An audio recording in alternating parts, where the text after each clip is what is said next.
Mambo vipi mtazamaji wa Tume Zinasa TV? Tunakutana tena hapa kujadili yale ya kimichezo mara baada ya dabi ya Kariakoo iliyowakutanisha watani wa jadi kule visiwani Zanzibar katika uwanja wa Amani Complex, na mchezo ukamalizika kwa kutoshana nguvu kwa sare ya bila kufungana. Simba kuliona lango la mwenzake, lakini na Yanga pia kuliona lango la Simba. Mara baada ya mchezo kumalizika, maswali yalikuwa mengi, hasa kwa wadau, mashabiki, kutokana na matukio mbalimbali ambayo yalitokea ndani ya dakika 90 za mchezo. Mashabiki wa Simba wakimlaumu mwamuzi kwamba amewanyima goli halali ambalo limefungwa na Mwalimu, wakisema kwamba ilikuwa goli halali pale ya kuwepo offside, lakini line number 2 yeye alionyesha kwamba ile ni offside. Na ikumbukwe matukio mbalimbali ambayo yalitokea, mfano ile movement ambayo Depu alikuwa ameshachomoka akiwa mbele ya mpira, wakaweka kwamba ni faulu, na matukio kadha wa kadha ambayo yalistahili kutoa kadi za njano pamoja na kadi nyekundu haya kuweza kufanywa vile kama ilivyotarajiwa na wadau wa soka pamoja na mashabiki. Ukiangalia tukio la Dickson Jobu ambalo alifanyiwa na Ino Ruemba, alitakiwa aonywe kadi ya njano, lakini haikuwa hivyo. Lakini ukiangalia matukio tofauti aliyoyafanya Damaro, ile alilomsukuma pale katikati akampushi Libase, hakuwepo chochote bali tu ilitengwa faulu. Lakini tukio alilomfanyia Kratos Chota Chama alikuchukuliwa hatua yoyote, na matukio mbalimbali ambayo baadhi ya wachezaji walikuwa wakiyafanya na vitu kama hivyo, ilionekana kwamba kuchukuliwa tofauti na kutochukuliwa uzito wa hali ya juu.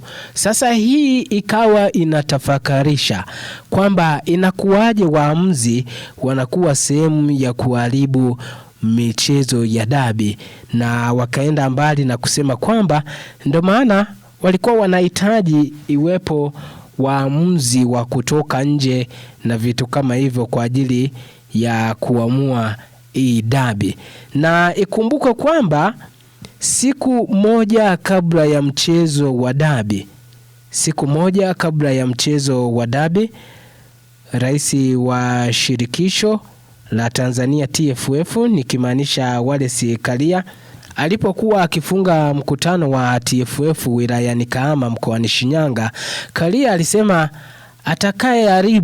alisema muamuzi atakayeharibu mchezo watamfungia maisha na kumpandisha kizimbani, maana hawataki mchezo mkubwa kama huo kuharibiwa kwa makusudi na maamuzi ya waamuzi. Wallace Karia ambaye ni rais wa shirikisho wa soka nchini TFF aliyasema hayo siku moja kabla ya dabi, na Karia alisema tayari ameongea na bodi ya ligi yani TPLB kuhusu jambo hilo, na hawataki mzaa kwenye soka, hasa kwa waamuzi wanaoharibu mchezo wa soka wa Tanzania, na akiahidi kwamba atakayeharibu dabi basi atafikishwa mahakamani na atafungiwa maisha. Sasa ikaja mara baada ya jana, baada ya dabi kutamatika, kwamba waamuzi ambao walikuwa wameteuliwa, muamuzi wakati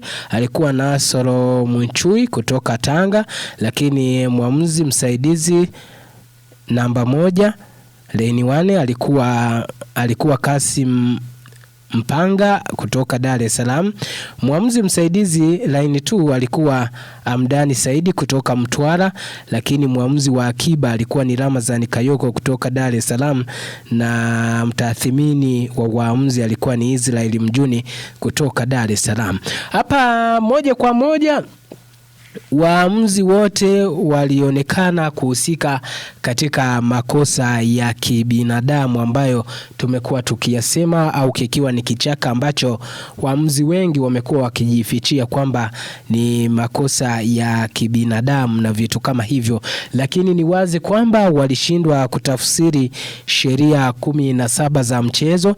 Ukiangalia goli ambalo alifunga Selemani Mwalimu lilikuwa ni goli ya rally, ilikuwa ni onside, ile haikuwa offside. Lakini line namba 2, mwamuzi msaidizi namba 2 Hamdani Saidi akautenga pale kwamba ile ni faulu, na mwamuzi wa kati Nasoro Mwachui naye akakubaliana na maamuzi ya Hamdani Saidi. Lakini ukiangalia tukio la lile ambayo movement ambayo Dube alikuwa amebaki peke yake na goalkeeper wakaweka faulu, ni tukio ambalo mwamuzi msaidizi line 1 Kasim Mpanga alishindwa kutafsiri sheria ya offside kama mwenzake alichokifanya Hamdani Saidi, naye alishindwa kutafsiri sheria ya offside na akashindwa kuwapatia Simba goli lao halali kabisa. Lakini ukiangalia naye mwamuzi, kuna maamuzi ya kutoa kadi, kuna maamuzi ambayo alitakiwa kuchukua hatua, alishia kuwaonya na vitu kama hivyo. Kwa hiyo hapa inaonyesha kwamba kuna namna ambavyo dabi iliwapalia na vitu kama hivyo. Je, yawezekana vitisho ambavyo walivipokea kutoka kwa mashabiki, lakini kutoka alichokisema wale Sikaria akiwa pale Shinyanga, yawezekana viliwapa uoga kufanya maamuzi yaliyo sahihi kwenye dabi, au ni kitu gani kiliendelea? Niandikia hapo kwenye comment section, takuja kupita na kile ambacho umeniandikia mtazamaji wa Tume Zinasa TV. Lakini pia niambie, kweli lile goli la Simba kwa upande wako unaona lilikuwa ni halali au waamuzi walikuwa sawa, si kama tunavyoeleza hapa? Lakini ile offside ambayo waliweka kwamba Dube tayari alikuwa ameshaotea, ni kwamba ilikuwa offside kweli au ni kushindwa kutafsiri sheria? Lakini kingine ambacho natamani ni kuulize mtazamaji wa Tume Zinasa TV, je, maamuzi ambayo aliyasema Karia kwamba atakayeharibu mchezo mkubwa hasa wa dabi, mwamuzi yeyote atafungiwa maisha na kufikishwa kizimbani mahakamani, je, ni kweli haya yatekelezwe au wale Karia atoke hadharani na kuwaomba msamaha waamuzi, kwa sababu makosa yamekuwa yakijirudia haya na vitu kama hivyo? Lakini pia umekionaje kiwango cha Simba ambayo takribani dabi 5 wameonekana kuwa timu ya pili hasa kwenye mchezo wa dabi, lakini jana wameonekana kuwa timu ya kwanza kwenye dabi wakifanya mambo makubwa na vitu kama hivyo?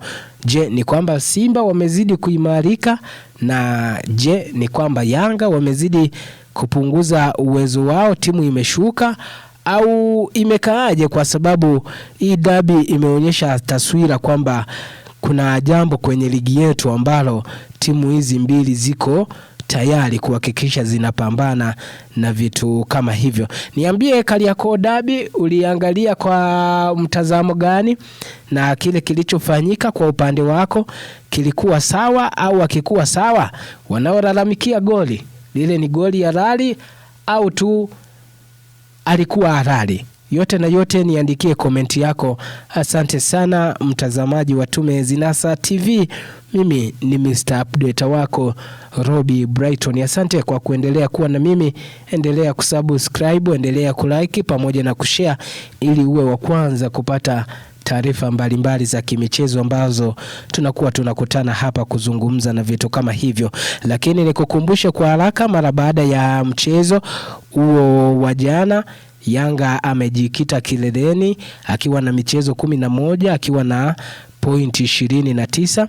Simba akiwa nafasi ya 3 baada ya sare hiyo, kwamba Simba yuko nafasi ya 3 akiwa na michezo 11 na alama 24. Kwa maana hiyo Simba anazidiwa takribani alama 5 hapa.